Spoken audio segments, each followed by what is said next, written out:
आपने 3 मिनट में 3 चौराहों पर आपने 3 फैक्ट्स को जो है वो बदल दिया।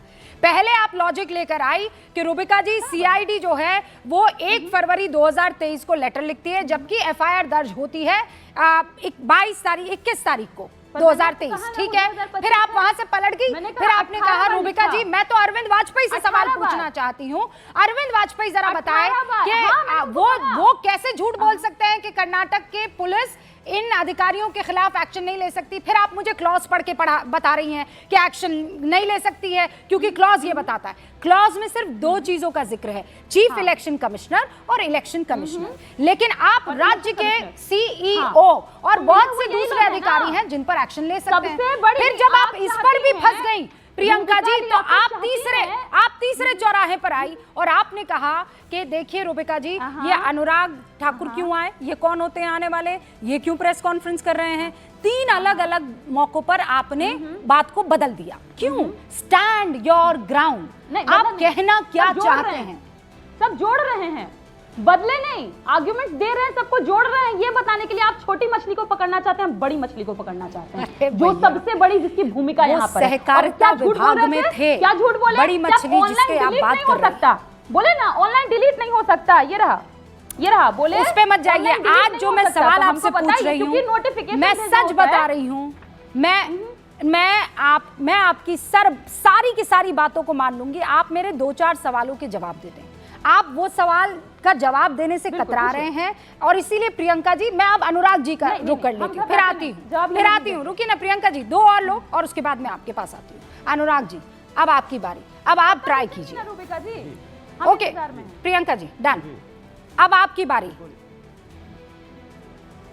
जी देखिए मुझे एक बात समझ में नहीं आई। अरे हमें तो आपकी कोई बात समझ में नहीं आ रही है। पूछा जाता है, सुना नहीं, आपके नहीं आएगी ना, चूंकि आपके आंख पे चश्मा चढ़ा हुआ ना। चश्मा तो मैं लगाती नहीं हूँ, माशाल्लाह से बहुत शानदार आंखें हैं मेरी और नजरें बोलने दीजिए ना, अभी तो मैं बोला भी नहीं हूँ आपके। ठीक है, अब मैं क्या करूँ? मेरे बिना बोले आप बात समझ लीजिए। आपसे विशेष प्रेम है भैया, क्या बोलने तो दीजिए। हाँ बोलिए। अरे मुझे बोलने दे, बिना बोले ही आप समझ गए थे, तो अब यही तो दिक्कत है, बिना बोले आप समझ जा रहे हो। मैंने कहा कि सवाल पूछा जाता है चुनाव आयोग से, जवाब देती है भारतीय जनता पार्टी। आप बताइए किस पे शंका करनी चाहिए? हमारा सवाल चुनाव आयोग से है, भारतीय जनता पार्टी क्यों बीच में कूद के आती है जवाब देने के लिए? भाई इसका जवाब तो चुनाव आयोग देगा ना, भारतीय जनता पार्टी की जरूरत नहीं है। दूसरी बात, आपने कहा कि 2023 में तो ज्ञानेश कुमार नहीं थे। रूबिका जी संवैधानिक पद पे जो लोग बैठे होते हैं ना, उसमें ईयर नहीं देखा जाता।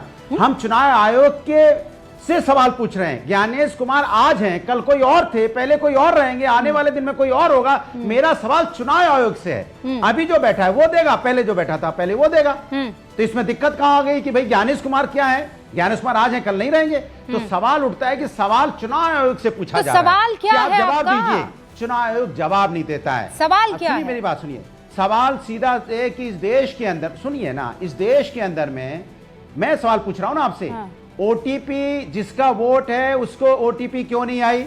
ओटीपी किसी दूसरे के नंबर पे क्यों गई? वो डिलीट क्यों हो गया? सवाल एक है, तो इसका चुनाव आयोग जवाब दे। एक बात, आप एक सवाल डिलीट नहीं हुआ है, उसमें 3 सवाल। आपको भी व्हाट्सएप ज्ञान आ गया, डिलीट नहीं हुआ है।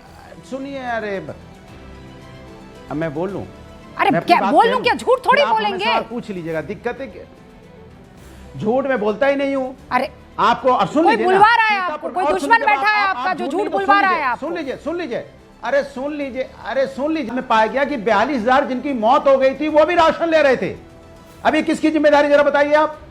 माने जिनकी मौत होगी वो भी राशन ले रहे थे इतने दिनों तक।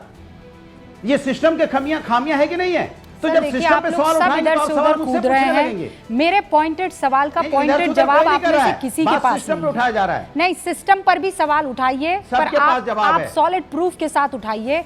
आप मुझे ये बताइए, ये कर्नाटक में आपके भैया राहुल गांधी ने प्रेजेंटेशन किया, कहा आलंद में 6018 वोटों को 15 मिनट के अंदर अंदर हटाने की मांग आ गई है ना। उसके बाद वोट चोरी कैसे हुई, वोट चोरों को कैसे बचाया जा रहा है, उन्होंने 45 मिनट तक बातें कही हैं। मुझे ये बताइए कि इससे प्रूफ क्या हुआ, क्योंकि जिस बारे में वो चर्चा कर रहे थे उसकी एफआईआर किसी और ने नहीं, इसी चुनाव आयोग ने करवाई है, जिस पर आप लोग भ्रम, झूठ, नैरेटिव परोसने की कोशिश कर रहे हैं, जिसके खिलाफ अब सवाल ये है, चुनाव आयोग ने FIR कराई, आपकी बात मान लेता हूं, मान क्या लेता हूं, सच है ये। फरवरी में, सुनिए मेरी बात, फरवरी में जो कैंडिडेट चुनाव लड़ रहे थे 2023 में, उन्होंने शिकायत की थी कि यहां वोट चोरी हो रहा है। चुनाव मई में हुआ था, शायद आप भूल रही हैं।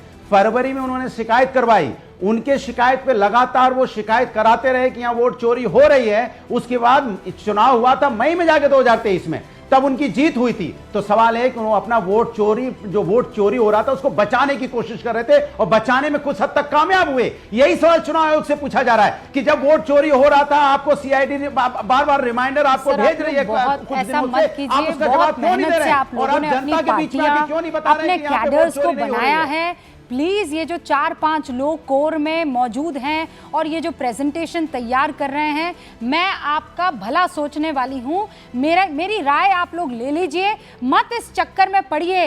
आप लोगों ने पिछले चुनावों में, और मैं आपकी बात कर रही हूं, आप कौन हैं? अनुराग भदौरिया जी, आप समाजवादी पार्टी के राष्ट्रीय प्रवक्ता हैं, दूसरे नंबर, आप तीसरे नंबर की बड़ी पार्टी हैं, आप कहां इस चक्कर में पड़ रहे हैं? अनुराग भदौरिया जी, आप मुझे ये बताइए, 2024 में सबसे ज्यादा अगर सीने में दर्द पैदा किया बीजेपी के, तो किसने किया? किसने किया? समाजवादी पार्टी ने। बिल्कुल सही। और ये समाजवादी पार्टी, अब रुकिए अनुराग जी, अगर समाजवादी पार्टी ने दर्द पैदा किया है भारतीय जनता पार्टी के सीने में, तो कैसे कर दिया? वोट चोरी होती तो आपकी इतनी हैसियत थी कि आप इनके सीने में दर्द पैदा कर पाते हैं? बताइए, 80 में से 80 ना ला पाते? मेरी इतनी हैसियत थी कि यहाँ पे सुनिए, समाजवादी पार्टी की इतनी हैसियत थी कि बीजेपी को 0 पे पहुंचा दिया अगर वोट चोरी नहीं करते तो। 0 पे होती, 33 सीटें नहीं होती, 3 से ज्यादा नहीं आती। क्या बात कर रही हैं आप? क्या बात कर रही है? भारतीय, हमारी समाजवादी पार्टी की इतनी हैसियत थी। 2014 में कांग्रेस सत्ता में थी ना, कितनी सीटें आई थी आपकी? अनुराग भदौरिया जी बताइए मुझे, 2014 में कितनी सीटें आई थी आपकी? कितनी सीटें आई थी आपकी 2014 में? तब तो भारतीय जनता पार्टी नहीं थी ना, तब तो कांग्रेस थी ना। कितनी सीटें आई थी 2014 में आपकी? सुनिए, अब फिर 2014 चले गए। वोट चोरी नहीं हुई थी ना तब? भारतीय जनता पार्टी की नीयत और नियत के खिलाफ जनता में रोष है। अनुराग भदौरिया जो सवाल पूछ रही हूँ उसका जवाब दीजिए मुझे। 2014 में कोई वोट चोरी नहीं हो रही थी, चुनाव आयोग कोई वोट चोरी नहीं कर रहा था, तो मुझे बताइए उत्तर प्रदेश में तब समाजवादी पार्टी की कितनी सीटें आई थी?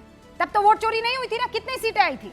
मैं आपसे पूछ रहा हूँ, मुझसे मत पूछिए, मैं सवाल पूछ रही हूँ, मेरा जवाब दीजिए आप। अरे मैंने आपसे पूछा नहीं, बस एक आंकड़ा बताइए, 2014 में उत्तर प्रदेश में आपने कितनी सीटें जीती थी? 2000 में चले जाएंगे, 2024 की में नहीं आएंगे। कितनी सीटें जीती थी? 2024 में आ जाइए। 2024 में तो वोट चोरी हो रही थी ना, फिर कैसे आ गई 37 सीटें आपको? रुकिए ना, आप गोल पोस्ट चेंज मत कीजिए। अब दिक्कत है, अभी आप प्रियंका जी को बोल रहे थे, मैं नहीं कर रही हूं, मैं तो वहीं खड़ी हुई हूं। चुनाव आयोग वोट चोरी कर रहा है, तो फिर आप लोग कैसे जीत रहे हैं? 2024 में आप लोग कैसे सत्ता में बने हुए हैं अगर ये लोग वोट चोरी करवा रहे हैं?